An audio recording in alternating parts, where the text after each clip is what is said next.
Good afternoon. It is Friday, March 15th. I'm Yumna Naufal, and these are today's headlines.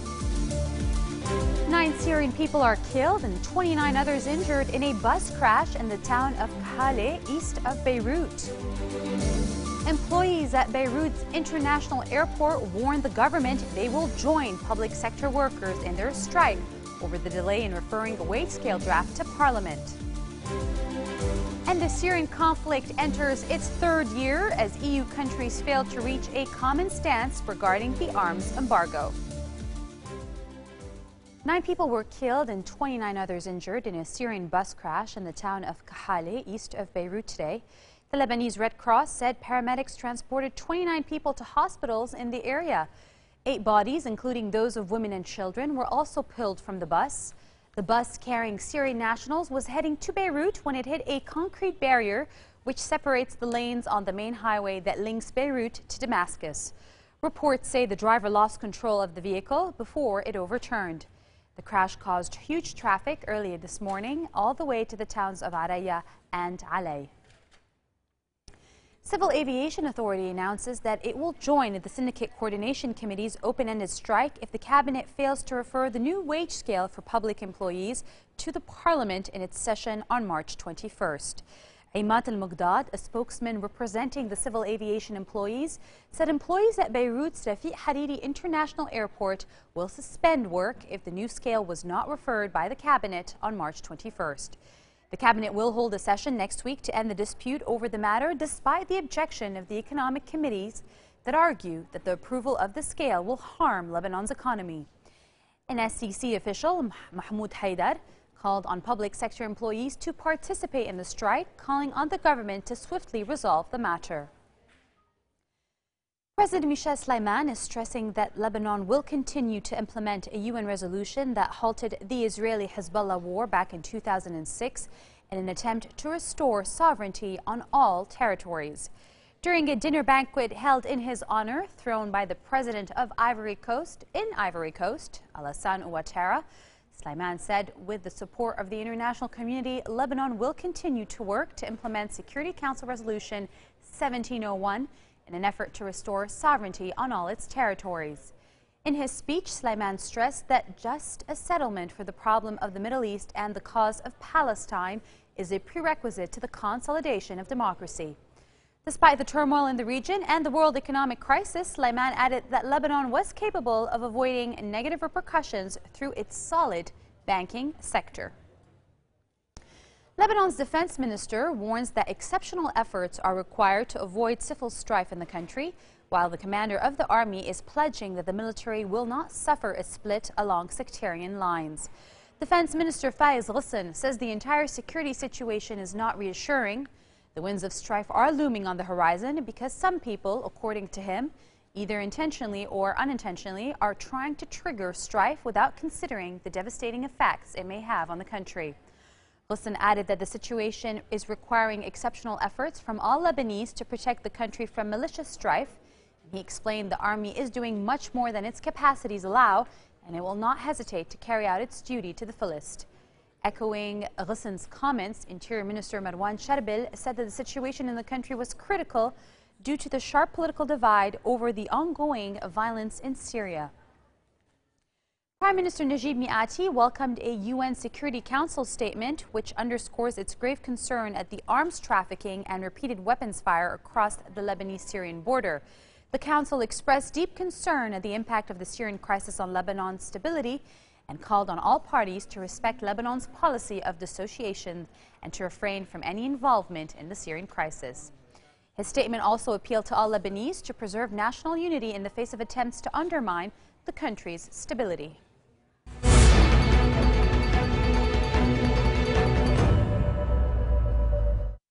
Syria's devastating conflict enters its third year today, with EU leaders frustrated over the failure of diplomacy to end the bloodshed, pressing to arm rebels despite Russia's objection. The Syrian Revolution 2011 Facebook page, a key driving force behind the uprising, has called on people to take to the streets after the main weekly Muslim prayers under the rallying cry, 2 years of sacrifice towards victory. The details in this report.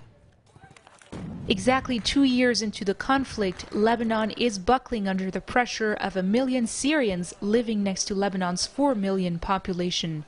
Most refugees in camps in Tripoli and elsewhere brush off the answer to the question about what the uprising against Syrian President Bashar al-Assad means. Instead, they want to talk about the tragedy and the despair that they're living in, worrying about rent, food, and medicine. What has happened to the uprising since it began appears to be a distant thought in their minds as they struggle each day to make ends meet.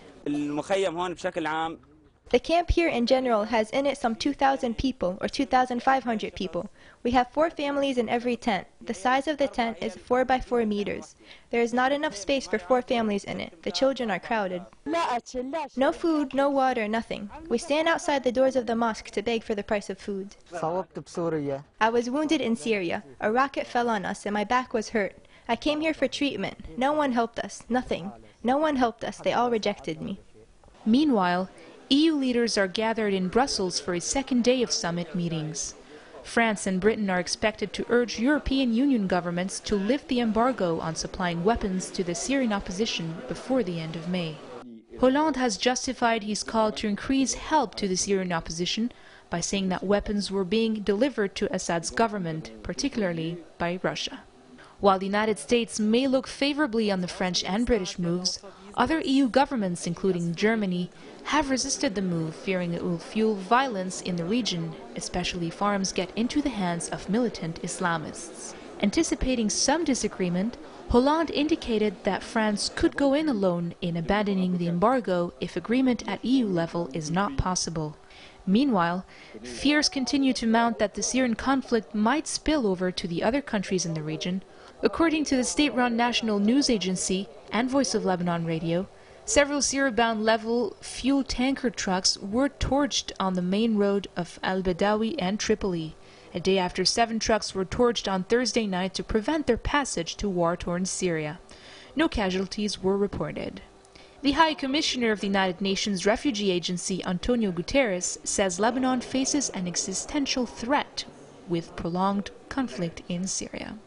The impact of this crisis in Lebanon is huge, and the international community should be fully aware of that, should recognize that the Syrian crisis, the Syrian conflict, represents an existential threat for Lebanon, and should show to Lebanon, to its people, to its government, to its institutions, a much stronger solidarity, a much stronger support than what has happened until now.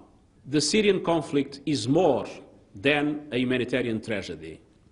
The Syrian conflict became a meaningful threat to regional and global peace and security. There is a real risk of seeing the Syrian conflict spilling over. The 2-year Syrian civil war is seen by many as an economic and humanitarian disaster, having already claimed the lives of 70,000 people. Millions more have either gone missing or have fled to neighboring countries like Lebanon, Jordan, and Turkey. Coming up next, a little bit of tech for you. South Korean tech giant Samsung premieres its flagship Galaxy S4 smartphone in New York City. We have the pictures after this.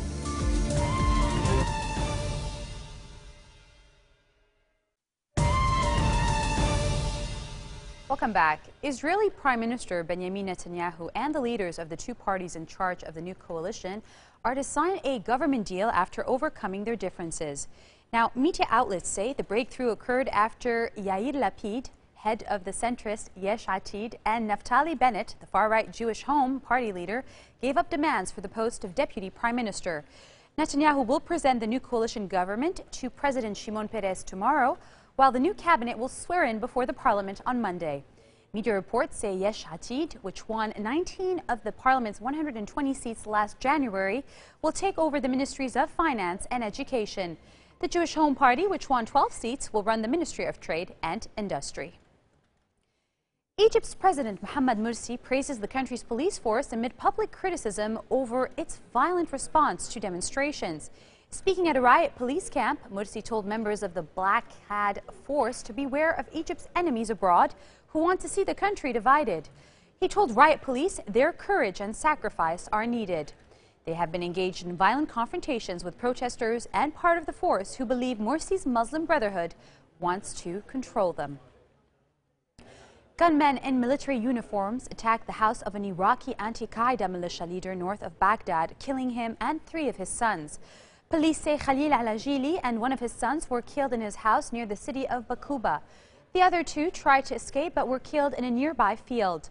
On another note, several Sunni worshippers were injured when police tried to prevent them from reaching a prominent mosque in northern Baghdad.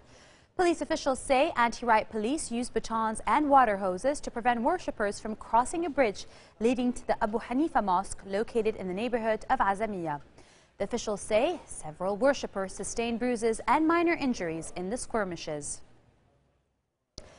U.S. President Barack Obama says Iran is over a year or so from getting a nuclear bomb. Speaking to an Israeli television channel a week before visiting Israel, Obama warned a military option remained on the table. We think that it would take over a year or so for Iran to actually develop a nuclear weapon, but obviously we don't want to cut it too close. If we can resolve it diplomatically, that's a more lasting solution. But if not, I continue to keep all options on the table. When I say that all options are on the table, all options are on the table, and the United States obviously has significant capabilities. But our goal here is to make sure that Iran does not possess a nuclear weapon that could threaten Israel or could trigger an arms race in the region. Around 50 activists from Amnesty International, Philippines, walked to the Chinese consulate in Manila, calling on Beijing to sign an arms treaty at a UN conference next week.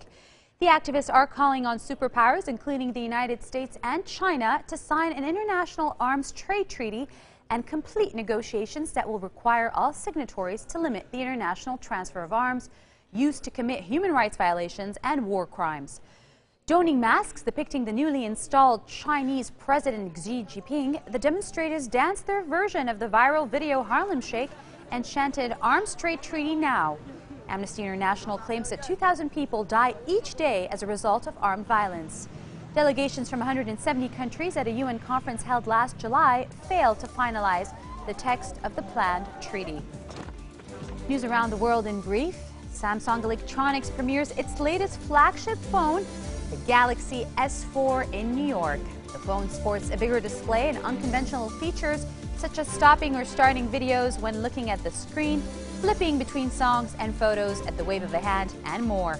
It is the first in Samsung's highly successful Galaxy S series to make its global debut on U.S. soil and represents another bet that consumers prefer larger screens. The Venezuelan acting president Nicolas Maduro will set up a formal inquiry into claims that the late president Hugo Chávez's cancer was the result of poisoning by foreign enemies. The investigation was first prompted by Chávez himself after being diagnosed with cancer in 2011. Maduro has said that foreign scientists will be invited to probe the claim. In the capital of Caracas, public opinion is divided on the cause of the late president's illness and death. Pope Francis warns in his first Mass that the troubled Catholic Church risks becoming little more than a charity institution with no spiritual foundations if it fails to undergo renewal. Addressing the cardinals who elected him as Latin America's first pope, the 76-year-old Argentinian said the Church could end up being a compassionate NGO. He called on reforming the Catholic Church and urged the cardinals to find new ways of spreading the faith to the ends of the earth. China's National People's Congress has named Li Keqiang as the new prime minister. Parliament endorses Li a day after Xi Jinping was named president as part of a once-a-decade power handover. Li received over 3,000 votes out of 249 cast, 99.69% vote share, slightly lower than President Xi Jinping. He will take charge of the world's second largest economy. On that note, we end our bulletin for today. Let me remind you of today's top stories. 9 Syrian people are killed and 29 others injured in a bus crash in the town of Kahale, east of Beirut. Employees at Beirut's International Airport warned the government they will join public sector workers in their strike over the delay in referring the wage scale draft to Parliament. And And the Syrian conflict enters its third year as EU countries fail to reach a common stance regarding the arms embargo. Those are your Friday headlines. Record hot temperatures today, so whatever you're doing this weekend, staying at home, a walk on the Corniche, or taking a trip somewhere, enjoy it.